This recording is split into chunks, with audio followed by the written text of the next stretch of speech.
نے جس محنت سے ان کے بچے کو پڑھایا، اب تو کسی نے آج تک قرآن کا ادا نہیں کیا۔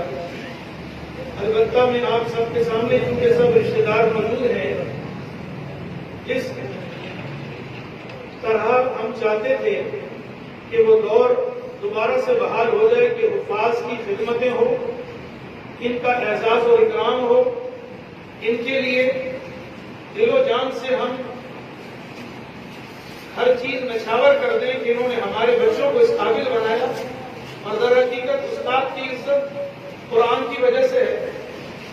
تو نوید بھائی نے آج اس کام میں پہل کر دی کہ جس استاد نے ان کے بچے کو اس قابل بنایا ہے، میں بتانا تو نہیں چاہ رہا تھا، نوید بھائی نے بھی منع کیا، لیکن یقین جانے دل میں اتنی خوشی ہوئی کہ میرا دل چاہا کہ میں آپ کے سامنے اس بات کو بیان کر دوں کہ 50,000 روپے کا اعلان نوید بھائی نے قاری صاحب کی خدمت میں نذرانہ پیش کیا ہے کہ یہ تو صرف قاری صاحب کی یہ خوشی ہے، قاری صاحب آئیں اور مفتی صاحب سے جو ہمارے سرپرست ہیں اپنا یہ ہدیہ جو نوید بھائی نے دیا وصول کریں۔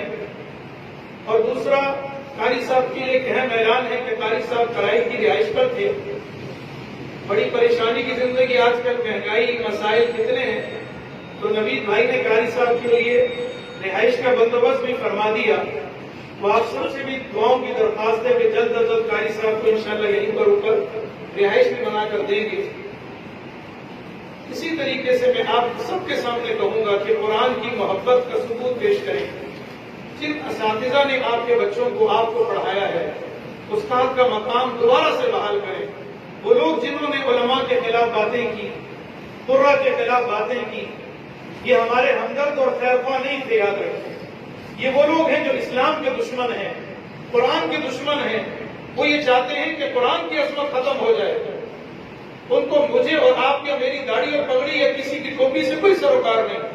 وہ در حقیقت اللہ کی دشمنی مول لینے والے ہیں۔ وہ چاہتے ہیں کہ علماء کی اس دنیا میں کوئی قدر و قیمت نہ ہو تاکہ لوگ اسلام سے متنفر ہوں۔ لیکن الحمدللہ آج نوید بھائی نے بات ثابت کر دی کہ ہم الحمدللہ زندہ ہیں، اسلام کی خدمت کے لیے اپنا تن من دھن سب کچھ قربان کر دیں۔ بہت خوشی کی بات ہے، آپ سب سے بھی یہی درخواست ہے کہ اب اس مجلس میں اب آخر میں مجلس کی اختتامی باتیں ہیں، تو مفتی صاحب سے میں کہوں گا کہ ہمارے سرپرست بھی ہیں، اور ایک بات کہیں، جس طرح یہ مسجد آپ سب رشتے دار آ جائے ہوئے ہیں، کچھ ایسے ہوں گے جن کے علم میں ہے، کچھ کے نہیں بھی علم میں ہے۔ نوید بھائی نے